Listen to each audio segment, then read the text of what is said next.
Banyak Gen Z yang merasa lelah ya meski tidak melakukan apa-apa. Ya rasanya seperti kehabisan energi ya meski sudah istirahat juga. Nah, terus-terusan ya mengejar target yang tidak ada habisnya, ya bisa jadi itu adalah tanda-tanda burnout.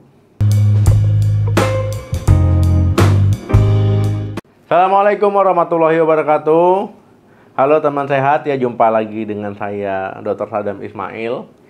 Nah, akhir-akhir ini ya istilah burnout itu sering sekali kita dengar, terutama di kalangan anak muda atau Gen Z. Nah, burnout ini bukan cuma sekedar lelah ya, tapi sebuah kondisi kelelahan fisik dan mental yang kronis akibat stres berkepanjangan ya. Nah, sebenarnya siapa saja sih yang bisa mengalaminya ya, tapi kenapa Gen Z ini terlihat sangat rentan ya terhadap kondisi ini. Nah, di video ini kita akan bahas tuntas alasan-alasan di balik fenomena ini dan apa yang bisa kita lakukan untuk mengatasinya. Jadi mari kita tonton video ini sampai habis ya. Jadi mari kita mulai ya dari tuntunan hidup yang seolah-olah itu tidak pernah berhenti. Nah, faktor penyebab burnout pada Gen Z itu ada banyak faktor yang saling tumpang tindih sebenarnya ya, dan juga membuat Gen Z ini lebih rentan terhadap burnout. Nah, fenomena ini bukanlah tanda kelemahan pada Gen Z, melainkan respon alami tubuh terhadap tekanan yang begitu besar. Nah, yang pertama itu tuntunan hidup yang selalu menyala. Nah, jadi always on culture ya. Nah, Gen Z ini tumbuh di era di mana pekerjaan tidak lagi terbatas ya pada kantor pukul 9 pagi hingga 5 sore. Nah, batasan antara kehidupan kerja dan pribadi hampir tidak ada, terutama dengan munculnya freelance dan pekerjaan jarak jauh. Nah, ada tekanan untuk selalu terlihat produktif ya, membalas email di luar jam kerja dan juga mengambil proyek sampingan ya. Nah, demi menambah penghasilan ya ataupun portofolio. Nah, budaya ini ya sering disebut hustle culture. Nah, membuat pikiran Gen Z itu terus-menerus siaga dan juga tidak pernah mendapatkan istirahat yang sesungguhnya. Akibatnya, ya tubuh dan juga otak mereka ya itu tidak memiliki kesempatan untuk memulihkan diri. Nah, yang secara perlahan-lahan ya mengikis energi hingga mencapai titik nol. Nah, yang kedua, perbandingan diri di media sosial. Nah, jadi media sosial ini adalah pedang bermata dua. Nah, di satu sisi ia menghubungkan kita dengan orang lain. Nah, tapi di sisi lain ia menjadi etalase ya. Nah, sorotan hidup. Nah, yang seringkali ini tidak realistis ya.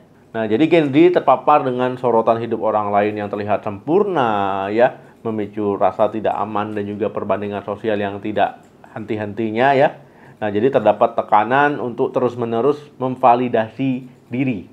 Nah, dan juga ya itu membuktikan bahwa mereka juga sukses ataupun bahagia ya, misalkan jalan-jalan ya, diposting, dilihat ya, padahal sebenarnya nggak gitu-gitu juga ya. Jadi yang kita lihat di media sosial itu belum tentu apa adanya ya, karena yang di sosial media itu pasti ya dibuat sebagus mungkin. Nah, jadi ini mereka harus akhirnya ya mereka berujung pada kelelahan mental. Nah, jadi dia merasa orang lain sukses, kenapa kok aku gini-gini aja hidupnya ya. Jadi mereka harus menciptakan citra diri yang sempurna dan terus berlari agar tidak merasa ketinggalan ya, ataupun FOMO ya. Nah, jadi ada musim ini ataupun tren ini ikut gitu ya. Jadi nggak puas-puas diri.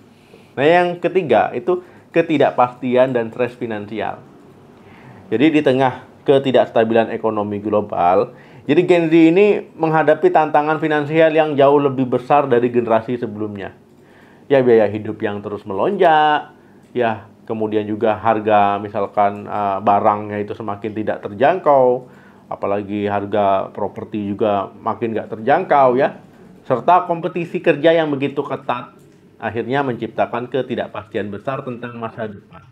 Jadi stres ini bukan hanya soal uang, tapi juga soal rasa aman ya, kekhawatiran apa yang mereka bisa mendapatkan pekerjaan yang stabil ya, melunasi hutang pendidikan misalkan, atau bahkan memiliki rumah.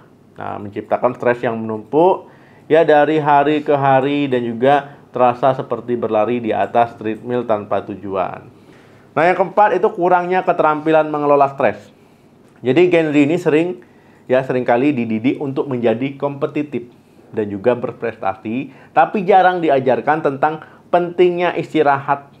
Ya, jadi self compassion ya, atau cara mengelola emosi yang sehat. Nah, jadi mereka tumbuh dengan aksen instan ke informasi dan juga hiburan ya, karena kan gampang sekali ya, tinggal lihat-lihat kita bisa mendapatkan semuanya. Nah, yang sering kali menjadi cara untuk menghindari masalah, alih-alih menghadapinya. Jadi banyak yang ketika ada masalah ya mencari pelarian dan sebagainya. Ini membuat Gen Z itu tidak terbiasa dengan ketidaknyamanan emosional, sehingga saat stres kronis datang ya, mereka merasa tidak memiliki alat yang tepat yang sesuai ya untuk mengatasinya.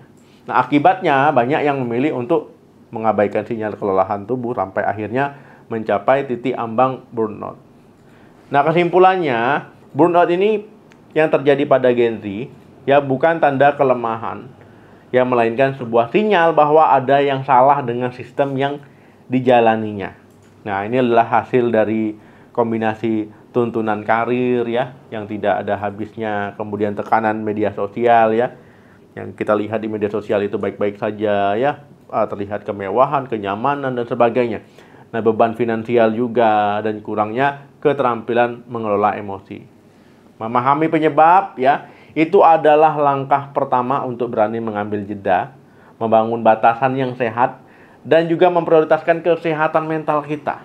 Jadi ingatlah, istirahat bukanlah tanda kita malas, tapi bagian penting dari produktivitas. Berani berkata tidak ya, mencari bantuan profesional atau sekedar menjauh dari media sosial sejenak adalah langkah yang sangat berani ya. Jadi jangan sampai kecanduan media sosial. Jika Anda merasa seperti ini, jangan ragu untuk bagikan pengalaman ataupun cara mungkin ya, gimana sih kalian bisa mengatasinya di kolom komentar supaya nanti banyak yang belajar, sama-sama belajar ya. Jangan lupa juga untuk di-share video ini ya, sebanyak-banyaknya, di-like, di-subscribe channel ini untuk informasi kesehatan lainnya. Terima kasih yang sudah nonton sampai habis ya, jaga kesehatan selalu. Jangan lupa istirahat ya. Salam sehat, sampai jumpa.